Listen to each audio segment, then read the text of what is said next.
கடவுளின் பெயராலே.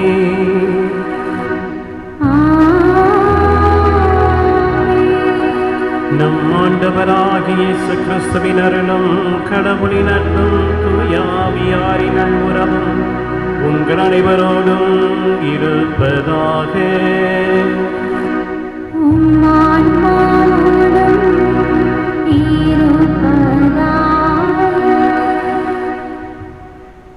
இயேசுவில் பிரியமான சகோதர சகோதரிகளே, ஸ்கை டிவி நேயர்களே, உங்கள் அனைவருக்கும் நம் மீட்பராம் இயேசு கிறிஸ்துவின் பெயரால் வாழ்த்துக்களையும் ஜெபங்களையும் தெரிவித்துக் கொள்கின்றேன். ஒவ்வொரு திருப்பலியிலும் நான் பங்கு பெற்று திவ்ய நற்கருணையை உட்கொள்ளும் முன் ஒரு ஜெபத்தை சொல்கின்றோம். ஆண்டவரே, நீர் என்னில் எழுந்து வர நான் தகுதியற்றவன், ஆனால் ஒரு வார்த்தை மட்டும் சொல்லும், என் ஆன்மா நலமடையும் என்று. இந்த ஜெபத்தை ஒரு கிறிஸ்தவர் முதலில் சொல்லவில்லை, கிறிஸ்துவோடு வாழ்ந்த சீடர்கள் சொல்லவில்லை. மாறாக கிறிஸ்துவை பற்றி கேள்விப்பட்ட ஒரு ரோமையர் சொல்கின்றார். அவர் இயேசுவை பற்றி அறிந்தவராயிருக்கின்றார். அவரிடம் உதவி கேட்கின்றார். உதவி கேட்கும் பொழுதே இயேசுடைய மகத்துவத்தை உணர்ந்தவராய், ஆண்டவரே, எனது வீட்டிற்கு நீர் வருவதற்கு நான் தகுதியற்றவன், ஆனால் ஒரு வார்த்தை மட்டும் சொல்லும், நான் நலமடைவேன் என்று சொல்கின்றார். இராயப்பெரும் முதலில் இயேசுவை சந்தித்து அவருடைய அற்புத கரங்களின் வல்லமையை உணர்ந்த பொழுது அவர் சொன்னார், ஆண்டவரே, என்னிடமிருந்து போய்விடும், நான் பாவி, உம்மோடு இருப்பதற்கு எனக்கு தகுதி இல்லை என்று அறிவிக்கின்றார். இயேசுவை உயிர்த்தபின் கண்ட தோமையார் சொல்கின்றார், ஆண்டவரே, நீரே என் ஆண்டவர், நீரே என் கடவுள் என்று. ஆம், இதுதான் விசுவாச அறிக்கை. இந்த மாமனிதர்களைப் போல நமது விசுவாச அறிக்கையும் ஆழமாக உண்மையை உணர்ந்ததாக இருக்க வேண்டுமென இந்த திருப்பலியில் மன்றாடுகின்றோம். இந்த திருநிகழ்வை தகுந்த முறையில் ஒப்புக் கொடுக்க தடையாக இருக்கிற நமது குற்றங்கள் குறைகளை நினைத்து மனவருந்தி இறை மன்னிப்பை வேண்டுவோம்.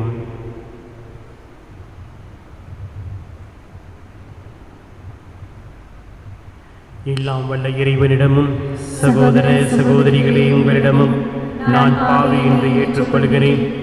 ஏனெனில் என் சிந்தனையாலும் சொல்லாலும் செயலாலும் கடமைகள் தவறியதாலும் பாவங்கள் பல செய்தேன். என் பாவமே, என் பாவமே, என் பெரும் பாவமே. ஆகையால் எப்பொழுது கன்னிகையானவர் சுத்த மரியாயின் வானதூதர் பிறனைவரையும் சகோதர சகோதரிகளே, உங்களையும் நம் தேவனாகிய ஆண்டவரிடம் எமக்காக வேண்டிக் கொள்ள மன்றாடுகிறேன். எல்லாம் வல்ல இறைவன் நம் மீது இரக்கம் வைத்து நம் பாவங்களை மன்னித்து நம்மை நிலை வாழ்வுக்கு அழைத்துச் செல்வாராக. ஆமென்.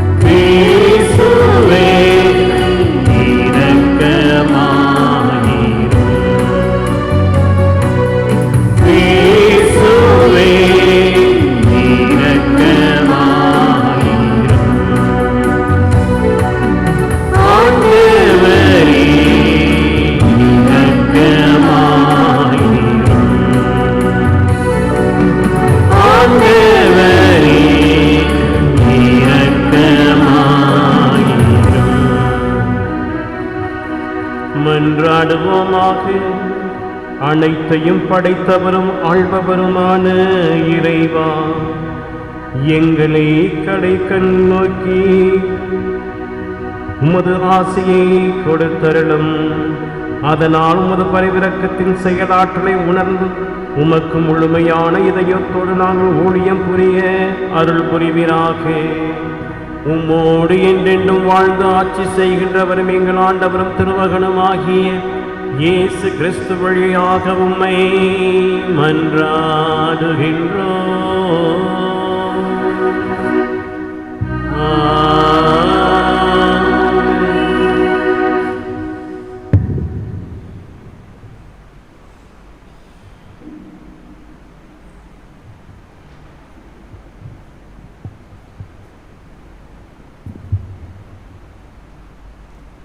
முதல் வாசகம்.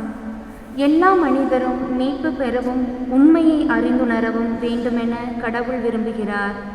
திருத்தூதர் பவுல் தீமோத்தேயுவுக்கு எழுதிய முதல் திருமுகத்திலிருந்து வாசகம். 2ஆம் அதிகாரம் 1-8 முடியுள்ள இறைவசனங்கள். அன்பிற்குரியவர்களே, அனைவருக்காகவும் மன்றாடுங்கள், இறைவனிடம் வேண்டுங்கள், பரிந்து பேசுங்கள், நன்றி செலுத்துங்கள். முதலில் நான் உங்களுக்கு தரும் அறிவுரை இதுவே: இறை பற்றும் கண்ணியமும் நிறைந்தவர்களாய் தொல்லையின்றி அமைதியோடு வாழ அரசர்களுக்காகவும் உயர் நிலையிலுள்ள எல்லா மனிதர்களுக்காகவும் மன்றாடுங்கள்.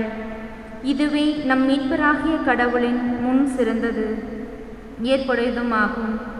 எல்லா மனிதரும் மீட்பு பெறவும் உண்மையை அறிந்துணரவும் வேண்டுமென அவர் விரும்புகிறார். ஏனெனில் கடவுள் ஒருவரே, கடவுளுக்கும் மனிதருக்கும் இடையே இணைப்பாளரும் ஒருவரே. அவரே கிறிஸ்து இயேசு என்னும் மனிதர். அனைவரின் மீட்புக்காகவும் அவர் தம்மையே ஈடாக தந்தார். குறித்த காலத்தில் அதற்கு சான்று பகர்ந்தார். இதற்காகவே நான் நற்செய்தியை அறிவிப்பவனாகவும் திருத்தூதனாகவும் விசுவாசத்தையும் உண்மையையும் பிற இனத்தாருக்கு கற்பிக்கும் போதகனாகவும் ஏற்படுத்தப்பட்டேன். நான் சொல்வது உண்மையே, பொய் அல்ல. எனவே ஆண்கள் சினமும் சொற்பூசலும் இன்றி எவ்விடத்திலும் தூய உள்ளத்தோடு கைகளை உயர்த்தி இறைவேண்டல் செய்யுமாறு விரும்புகின்றேன். இது ஆண்டவர் வழங்கும் அருள்வாக்கு. இறைவா, உமக்கு நன்றி. பதிலுரை பாடல் பல்லவி. என் கெஞ்சும் குரலுக்கு செவிசாய்த்த, என் கெஞ்சும் குரலுக்கு செவிசாய்த்த ஆண்டவர் போற்றி போற்றி. ஆண்டவர் போற்றி போற்றி. நான் உம்மிடம் உதவி வேண்டுகையில் உமது திருத்தூயகத்தை நோக்கி நான் கையுயர்த்த வேண்டுகையில் பதில் அளித்தருளும். பல்லவி. என் கெஞ்சும் குரலுக்கு செவிசாய்த்த, என் கெஞ்சும் குரலுக்கு செவிசாய்த்த ஆண்டவர் போற்றி போற்றி. ஆண்டவர் போற்றி போற்றி. ஆண்டவர் என் வலிமை, என் கேடயம். அவரை என் உள்ளம் நம்புகிறது. நான் உதவி பெற்றேன், ஆகையால் என் உள்ளம் களி கூர்கின்றன. நான் இன்னிசை பாடி அவருக்கு நன்றி கூறுவேன். ஆண்டவர் தாமே தம் மக்களின் வலிமை. பல்லவி. என் கெஞ்சும் குரலுக்கு செவிசாய்த்த, என் கெஞ்சும் குரலுக்கு செவிசாய்த்த ஆண்டவர் போற்றி போற்றி. ஆண்டவர் போற்றி போற்றி. தாம் திருப்பொழிவு செய்தவருக்கு அவரே பாதுகாப்பான அரண். ஆண்டவரே, உம் மக்களுக்கு விடுதலை அளித்தருளும். உமது உரிமை சொத்தான அவர்களுக்கு ஆசி வழங்கி அவருக்கு ஆயராக இருந்து என்றென்றும் அவர்களை தாங்கிக் கொள்ளும். பல்லவி. என் கெஞ்சும் குரலுக்கு செவிசாய்த்த, என் கெஞ்சும் குரலுக்கு செவிசாய்த்த ஆண்டவர் போற்றி போற்றி. ஆண்டவர் போற்றி போற்றி.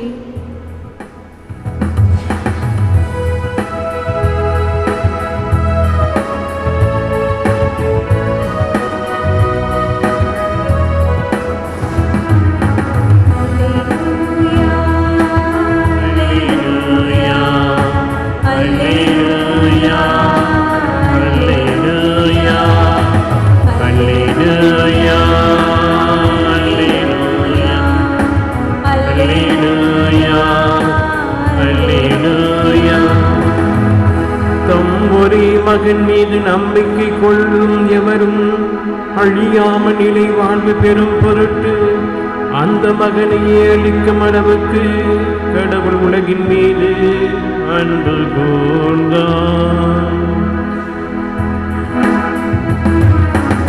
அல்லேலூயா, அல்லேலூயா, அல்லேலூயா, அல்லேலூயா. ஆண்டவர் உங்களோடு இருப்பாராக. ஆன்மாவோடும் லூக்கா எழுதிய நற்செய்தியிலிருந்து வாசகம். ஆண்டவரே உமக்கே. லூக்கா எழுதிய நற்செய்தி 7வது அதிகாரம், திருவசனங்கள் 1 முதல் 10 வரை. அக்காலத்தில் இயேசு கப்பர்நகமுக்கு சென்றார். அங்கே நூற்றுவத் தலைவர் ஒருவரின் பணியாள் ஒருவர் நோயுற்று சாகும் தருவாயில் இருந்தார். அவர் மீது தலைவர் மதிப்பு வைத்திருந்தார். அவர் இயேசுவை பற்றி கேள்விப்பட்டு யூதரின் மூப்பர்களை அவரிடம் அனுப்பி தம் பணியாளரை காப்பாற்றுமாறு அவரை வேண்டிக் கொண்டார். அவர்கள் இயேசுவிடம் வந்து, நீர் இவ்வுதவியை செய்வதற்கு அவர் தகுதி உள்ளவரே, அவர் நம் மக்கள் மீது அன்புள்ளவர், எங்களுக்கு ஒரு தொழுகை கூடமும் கட்டி தந்திருக்கிறார் என்று சொல்லி அவரை ஆர்வமாய் அழைத்தார்கள். இயேசு அவர்களோடு சென்றார். வீட்டுக்கு சற்று தொலைவில் வந்து கொண்டிருந்த பொழுது நூற்றுவத் தலைவர் தம் நண்பர்கள் சிலரை அனுப்பி பின்வருமாறு கூறச் சொன்னார். ஐயா, உமக்கு தொந்தரவு வேண்டாம்.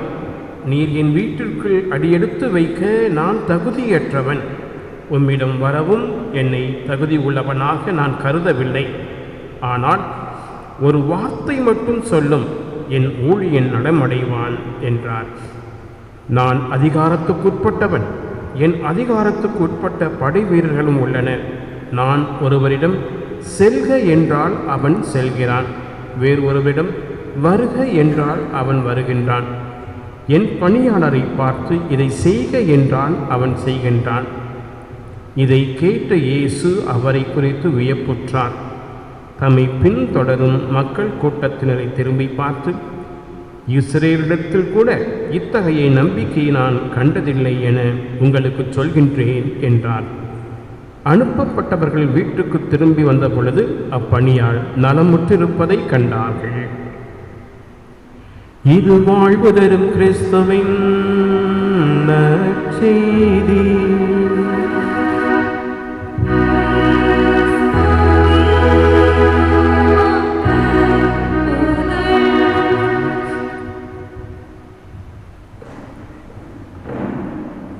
இது இயேசுவில் அன்புக்குரிய சகோதர சகோதரிகளே, உண்மையை அறிந்தவர்கள் அதற்கு மதிப்பு கொடுக்கிறார்கள். பழைய ஏற்பாட்டிலே நாமானை பற்றி நாம் வாசித்திருக்கின்றோம். நாமான் தன்னுடைய மனைவியினுடைய வேலைக்கார பெண் ஒரு சிறுமி சொல்வதை கேட்டு சமாரியாவுக்கு செல்கின்றார். சமாரியாவிலே இறை வாக்கினரை அவர் சந்திக்க கூட இல்லை. இறைவாக்கிய வார்த்தையை கேட்டு நீ போய் யோர்தான் நதியிலே குளிய என்று சொல்கிறார். தொடக்கத்தில் தயக்கம் இருந்தாலும் உடனிருந்தவர்கள் சொன்னதை கேட்டு அவர் குளிக்கிறார். அவருடைய தொழுநோய் முற்றிலும் குணமடைகிறது. பிறந்த குழந்தையின் தோல் போல் மாறியதாக நாம் வாசிக்கின்றோம். அப்பொழுது அந்த அனுபவம் அந்த படைத்தளபதியை மாற்றுகிறது. அவர் சொன்ன, இன்று முதல் இந்த கடவுளை தவிர வேறு கடவுளை நான் வழிபட மாட்டேன். ஏன்னா இந்த அனுபவம் அவருக்கு இந்த நூற்றுவத் தலைவனை போல சொல்லக்கூடிய ஒரு அனுபவம் அல்ல. அவர் நினைத்தார் இறைவாக்கில் வந்து நம்மளை தொட்டு குணப்படுத்துவார். ஆனால் அந்த வார்த்தைக்கு ஆற்றல் இருக்கிறது என்பதை அவரால் புரிந்து கொள்ள முடியவில்லை. எனவே தான் தொடக்கத்தில் தயங்குகிறார். வேலையாட்களுடைய கட்டாயத்தினால அவர் இறைவாக்கில் சொன்னதை செய்கிறார். முழுமையாக நலமடைகிறார். ராயப்பருடைய வாழ்க்கையில் பார்க்குறோம். தொடக்கத்தில் இயேசுவை அவர் சந்தித்த பொழுது இயேசு தொடக்கத்தில் அவருடைய படகுல இருந்து போதித்த பிறகு, சரி படகை கொஞ்சம் தள்ளிட்டு போய் வலையை போடுங்க. மீனவராக பிறந்து மீனவ குலத்திலேயே வாழ்ந்த அந்த ராயப்பர் சொல்லுகிறார், இரவு முழுசும் போராடி ஒன்றும் கிடைக்கல. இருந்தாலும் பக்கத்தில் சரி அவர் போதகர் சொல்றார், சரி போடுவோமே. போடுறாங்க. வலைகள் கிளிய தொடங்கவே அருகில் இருந்த தன் நண்பர்களை அழைத்து 2 படகுகளும் மூழ்கும் அளவிற்கு மீன்கள் பிடிபட்டதை நாம் வாசித்திருக்கின்றோம். ராயப்பருக்கு முதல் அனுபவம். உடனே ஒரு மாபெரும் மனிதனோடு நாம் இருக்கிறோம் என்பதை உணர்ந்து அவர் சொல்கின்றார், ஐயா இங்கிருந்து போயிடுங்க, நான் பாவி, உங்களைப் போல மாமனிதர்களோடு நான் இருப்பதற்கு எனக்கு தகுதி இல்லை அப்படின்னு சொல்லி இயேசுவிட்ட தன்னுடைய எளிமையையும் பாவ இயல்பையும் எடுத்துரைக்கின்றான். இன்றைய நற்செய்தி வாசகத்தில் அருமையாக வாசிக்க கேட்டோம். பாருங்க, இயேசுவை பற்றி கேள்விப்படுகிறார். தன்னுடைய பணியாள், மகன் கூட கிடையாது, தன்னுடைய பணியாள் சாகும் தருவாயில் இருக்கிறார். அவரை பார்த்து அவரை பற்றி எப்படியாவது அவர் காப்பாற்றினீங்கன்னா அவருக்கு ரொம்ப பிரியமானவர். உடனே யூத தலைவர்களை அழைத்து அவங்கள்ட்ட போய் எப்படியாவது அவரை சொல்லி என்னுடைய பணியாளனை வேலைக்காரனை நலப்படுத்தவன் சொல்லுங்கள் என்று சொல்கின்றார். அவங்களும் போய் சொல்கிறாங்க, நல்லா பரிந்து பேசுகிறாங்க. ஏன்னா அவர் நல்லவர், நமது மக்களுக்கு ஜெபக்கூடம்லாம் கட்டி கொடுத்துருக்கிறாரு, இந்த உதவியை அவருக்கு செய்வதற்கு அவருக்கு தகுதி இருக்கிறார். ஏன்னா அப்படிப்பட்ட ஒரு மனிதர். இவரும் போறார். ஆனால் அந்த மாமனிதர் தன்னுடைய வீட்டிற்கு வருவதற்கு தகுதி இல்லை என்பதை இந்த நூற்றுவ தலைவன் உணர்ந்தவனாய் ஆள் அனுப்பி சொல்றார், ஐயா நீங்க வர்ற அளவுக்கு நான் எனக்கு தகுதி இல்லை, ஏன்னா நீங்க மாமனிதர், இறை மனிதர், ஒரு வார்த்தை சொன்னா போதும் என் ஊழியன் நலமடைவான். இயேசு சொல்றார், இஸ்ரேல் மக்களிடத்தில் கூட இப்படிப்பட்ட விசுவாசத்தை நான் கண்டதில்லை. இந்த ஜெபத்தை பாருங்க. திருச்சபை ஒவ்வொரு முறையும் நாம் திருப்பலிலே திவ்ய நற்கண்ணை உண்பதற்கு முன் அந்த ஜெபத்தை அவருடைய வேண்டுதலை ஜெபமாக வைத்திருக்கிறது. ஆண்டவரே, நீர் என்ன உள்ளத்தில் இருந்தவரை நான் தகுதியேற்றவன், ஆனால் ஒரு வார்த்தை மட்டும் சொல்லும் என் ஆன்மா நலமடையும். நீங்கள் வரணும்னு தேவை கிடையாது. ஏன்னா சங்கீதம் 23 நம்ம படிக்கிறோம், யார் கடவுளுடைய இல்லத்திற்கு செல்ல முடியும்? தூய மனது உடையவன், மற்றவர்களை பழித்து பேசாதவன், தீயோர் கூட்டத்தில் அமராதவன், தன்னுடைய கையில் இரத்தக்கரை படியாதவன். இப்படி தகுதிகளை சொல்லி கடவுளுக்குடைய இல்லத்தில் செல்வதற்கு அவர்களுக்கு மட்டும்தான் தகுதி இருக்கிறது என்பதை சங்கீதம் 23 நம்ம வாசிக்கிறோம். அதை உணர்ந்தவராக தான் இந்த நூற்றுவ தலைவர், ஐயா நீங்கள் வர்றதுக்கு எனக்கு தகுதி இல்லை, நான் படைத்தலைவன், அதிகாரம் இருக்கு, அதிகாரத்தில் பல தீமைகளை கொடை செய்திருக்கலாம், எனவே ஒரு வார்த்தை சொல்லுங்க போகும். அருமையாக இன்றைய நற்செய்தி முடிவிலே நாம் வாசிக்க கேட்டோம். வந்தவர்கள் சென்று திரும்பி சென்ற பொழுது அந்த ஊழியன் நலமுடன் இருப்பதை பார்த்தார்கள். சாகரத்து கடந்தான், ஒரு வார்த்தை சொல்றாரு, சரி அப்படியா நடக்கட்டும் என்று சொல்கிறார். அதே போல நடக்கிறது. ஆம் அன்புக்குரிய சகோதர சகோதரிகளே, என் கடவுள் எனக்கு ஒரு ஓரக்கண்ணில் கூட பார்த்தா போதும், எனக்கு போதும், எனக்கு நலன் கிடைக்கும். சில நம்பினார்கள் இயேசுடைய அந்த ஆடையின் விளிம்பை தொட்டால் போதும் நான் நடைமடைவேன் என்று நினைத்தார்கள். தொட்ட பெண் குணமடைந்தாள். சிலருக்கு சொன்னாங்க, ஐயா ஒரு வார்த்தை சொல்லுங்க போதும். 3 நாள் 4 நாள் பயணம் செய்து வந்த அந்த ரோமையனுடைய நூற்றுவ தலைவன் சொல்றார், போறாரு, பாதி வழியிலேயே செய்தி வருகிறது, என்ன ஆச்சு? உன்னுடைய மகன் நல்லா இருக்கிறார்.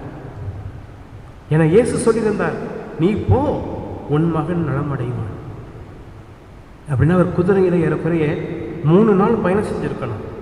1 நாள் பயணத்துக்கு பிறகுதான் தன்னுடைய வேலையாட்களை அவர் சந்திக்கிறார். கேட்கிறார், எப்போ அவன் நலமடைந்தான் என்று. நேற்று மதியம். உடனே இவருக்கு ஞாபகம் வருது, ஆமாம் நேற்று மதியம்தான் இப்படி சொன்னார். அப்படின்னா இவர் 1 நாள் பயணம் செஞ்சிருக்கிறார். பயணம் செய்த பொழுது புரிந்த ஆண்டவருடைய வார்த்தை, நீ போ, உன் மகன் நலமடைவான்.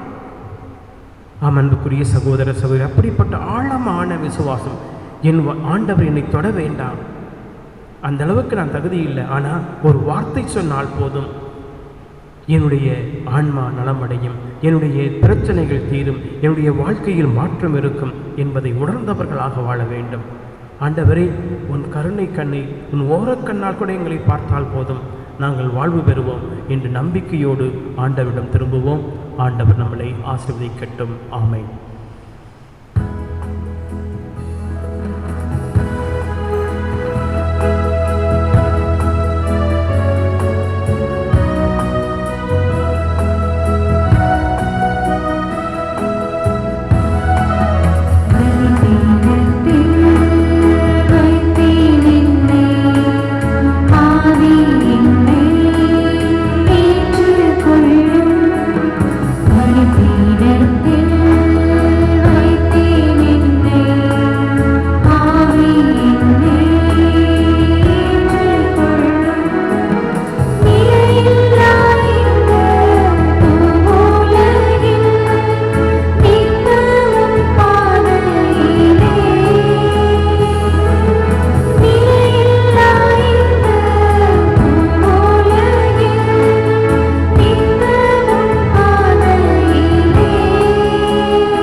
அன்புக்குரிய சகோதர சகோதரிகளை நாம் ஒப்புக் கொடுக்கும் இத்திருப்பலி எல்லாம் வல்ல இறைவனுக்கு ஏற்றதாகும்படி ஜெபியுங்கள்.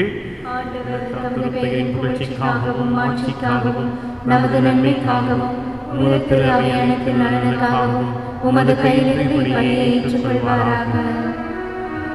ஆண்டவரே, உம் ஊழியர்களாகிய எங்கள் மன்றாட்டை கனிவுடன் கண்ணோக்கி இக்காணிக்கைகளை ஏற்றருளும். இவ்வாறு உமது பெயரின் மாட்சிமைக்காக நாங்கள் ஒவ்வொருவரும் ஒப்புக் கொடுக்கும் காணிக்கை அனருடைய மீட்புக்கும் பயன்படுவதாக.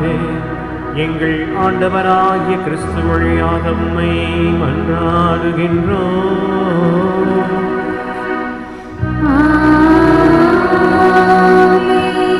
ஆண்டவர் உங்களோடு இருப்பாராக.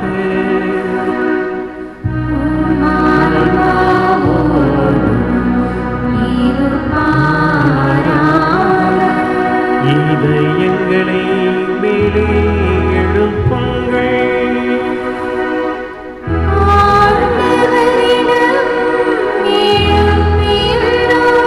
நம் இறைவனாகிய ஆண்டவருக்கு நன்றி கூறுவோம்.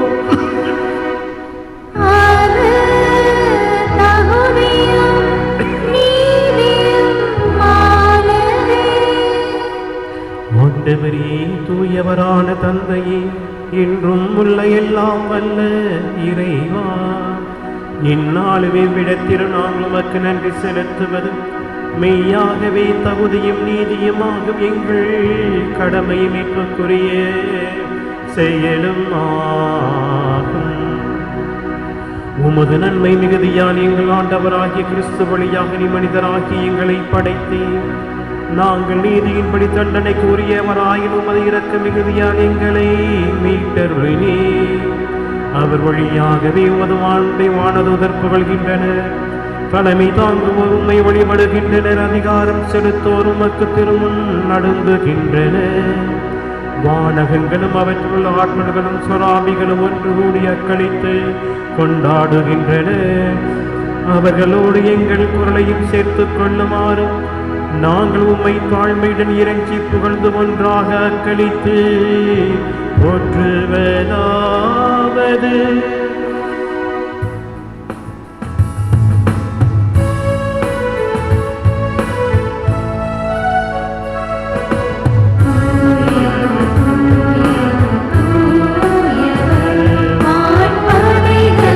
கடவுளமா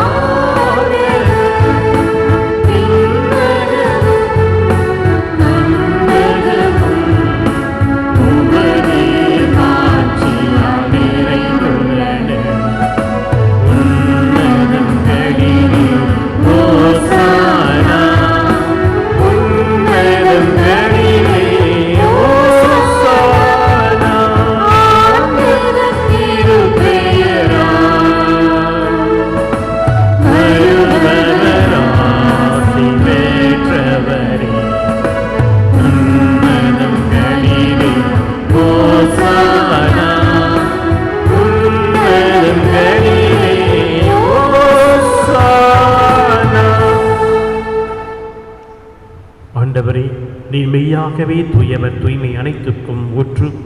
ஆகவே உம்முடைய ஆவியை பொழிந்து இக்காணிக்கையை தூய்மைப்படுத்தவுமை வேண்டுகின்றோம். இவ்வாறு எங்கள் ஆண்டவர் இயேசு கிறிஸ்துவின் உடலாகவும் இரத்தமாகவும் எங்களுக்கு இவை மாறுவனவாகும். அவர் பாடுபட உளம் கனிந்து தம்மை கையளித்த போது அப்பத்தை எடுத்து உமக்கு நன்றி செலுத்தியதை பிட்டு தம் சிலருக்களித்து அவர் கூறியதாவது: அனைவரும் இதிலிருந்து பெற்று உண்ணுங்கள், ஏனெனில் இது உங்களுக்காக கையளிக்கப்படும் என் உடல்.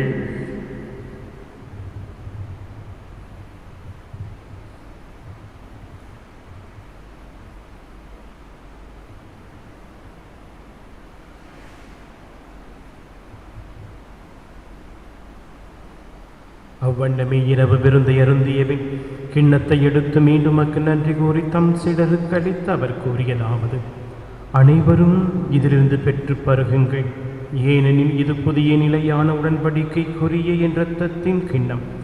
இது பாவ மன்னிப்புக்கென்று உங்களுக்காகவும் பலருக்காகவும் சிந்தப்படும். இதை நினைவாக செய்யுங்கள்.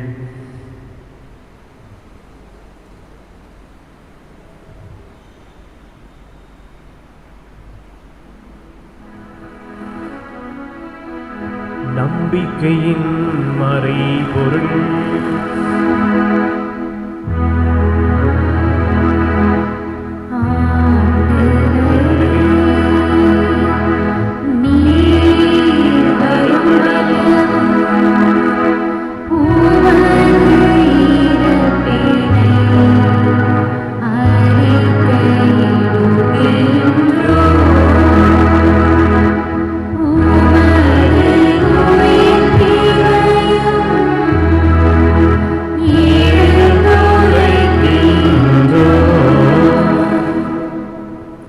ஆண்டவரே, நாங்கள் கிறிஸ்துவின் இறப்பினையும் உயிர்ப்பினையும் நினைவு கூர்ந்து வாழ்வு தரும் அப்பத்தையும் மீட்பளிக்கும் கிண்ணத்தையும் ஒப்புக் கொடுக்கின்றோம். உம் திருமுன் நின்று மக்கு ஊழியம் புரிய தகுந்தவர்கள் என எங்களை ஏற்றுக்கொண்டீர். எனவே மக்கு நன்றி செலுத்துகின்றோம். மேலும் கிறிஸ்துவின் உடலிலும் இரத்தத்திலும் பங்கு கொள்ளும் எங்களை தூய ஆவியார் ஒன்று சேர்க்க வேண்டும் என உம்மை தாழ்மையுடன் மன்றாடுகின்றோம். ஆண்டவரே, உலகெங்கு பரவி இருக்கும் அது திரு அவையை நினைவு கூர்ந்தருளும். எங்கள் திருத்தந்தை பிரான்சிஸ், எங்களுடைய ஆயர் பீட்டர் அபீர், எல்லா திருநிலையினராகிய அனைவரோடும் உமது திரு அவை அன்பில் நிறைவு பெறச் செய்தருளும். ஒரு நாள் உயிர்த்தெழுவோம் எனும் எதிர்நோக்குடன் துயில் கொள்ளும் எங்கள் சகோதர சகோதரிகளையும் இறந்தோர் அனைவரையும் இரக்கத்துடன் நினைவு கூர்ந்து உமது திருமுக வழியில் ஏற்றுரலும். எங்கள் அனைவர் மீதும் இரக்கமாயிரம். கடவுளின் கன்னித்தாயான புனித மரியா, அவருடைய கணவரான புனித யோசேப்பு, புனித திருத்துதர்கள் மறைசாட்சியர் புனித ஆந்திரேயா, அந்தனி பேசல் மோரோ, எங்களுடைய பங்கின் பாதுகாவலர் புனித தனிஸ்லாஸ்நாதர் மற்றும் புனிதர்கள் அனைவருடன் நாங்கள் நிலை வாழ்வில் பங்கு கொள்ள தகுதி பெற்று உன் திருமகன் இயேசு கிறிஸ்து வழியாக மெய் புகழ்ந்தேத்தும் வரமருள உம்மை மன்றாடுகின்றோம்.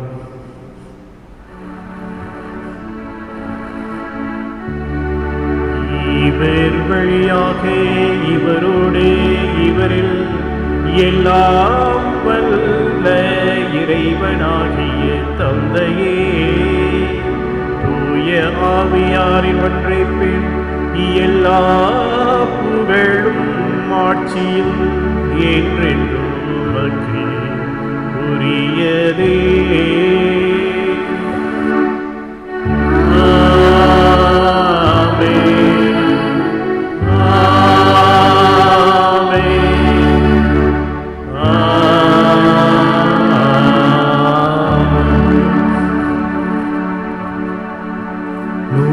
தலைவனைப் போல நாமும் விசுவாசத்தை அறிக்கையிட்டு நம் ஆண்டவரின் வார்த்தையால் வாழ்கிறோம் என்று உணர்ந்து வாழ வர வேண்டி மன்றாடுவோம்.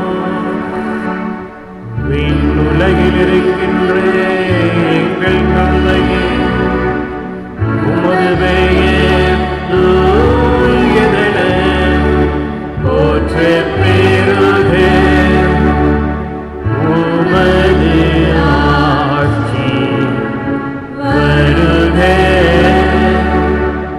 உமது திருவுளம் விண்ணுலகில் நிறைவேறுவது போல்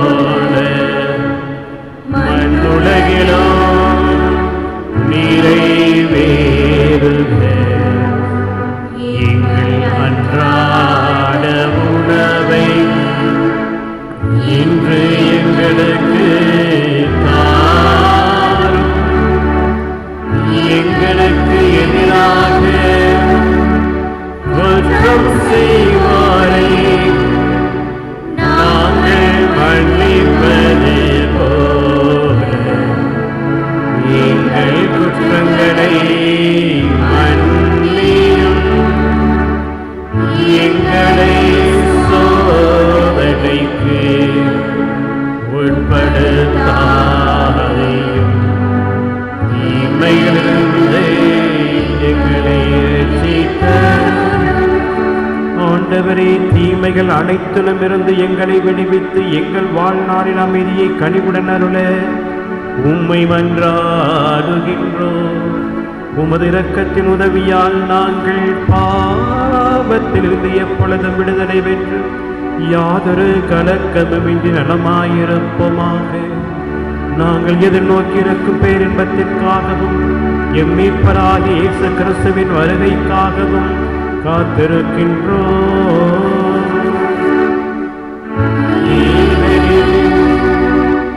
ஆட்சியும் வல்லமையும்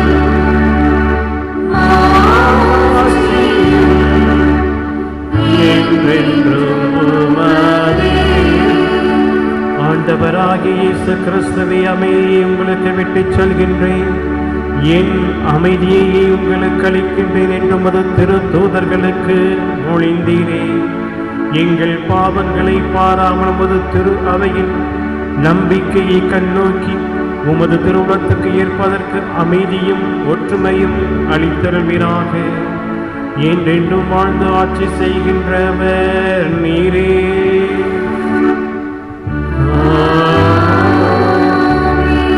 ஆண்டவருடைய அமைதி உங்கள் அனைவரோடும் இருப்பதாக.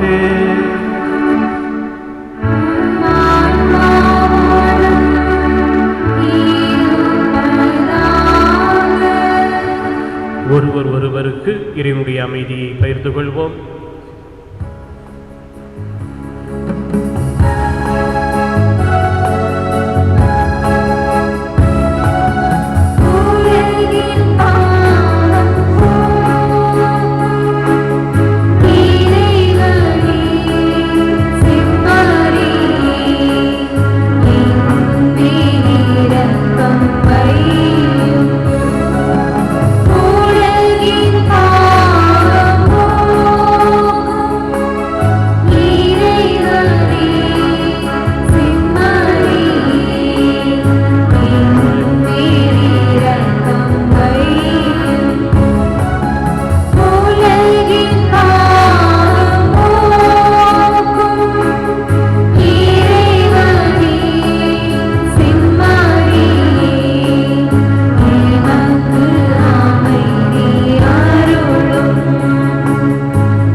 இதோ நம் ஆண்டவர் இயேசு கிறிஸ்து நமது குற்றங்கள் குறைகளை போக்குகின்ற கடவுள். அவருடைய திருவிருந்திற்கு அழைக்கப்பெற்ற நாம் அனைவரும் பேறு பெற்றோர்.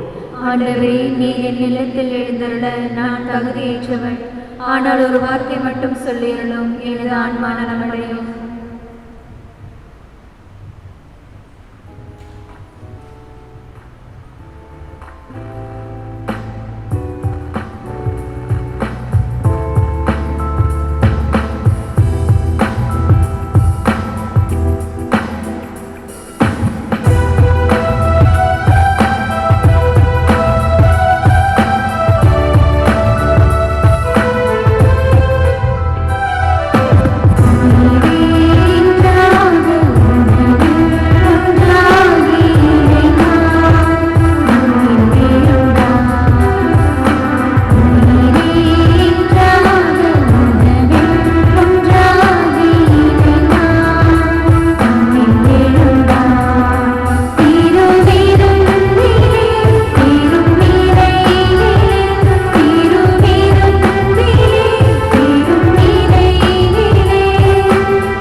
மன்றாடுவோமாக.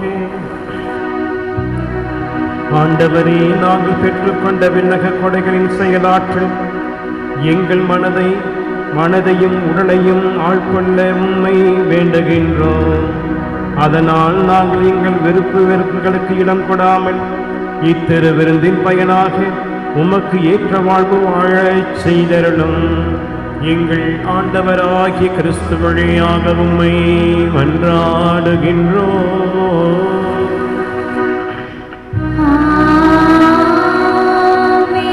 ஆண்டவர் உங்களோடு இருப்பாராக.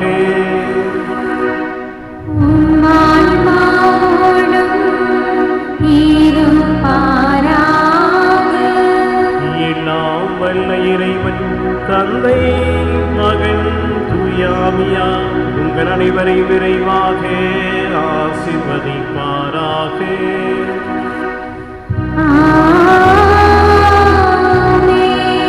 சென்று வாழுங்கள், திருப்பலி நிறைவேறிற்று.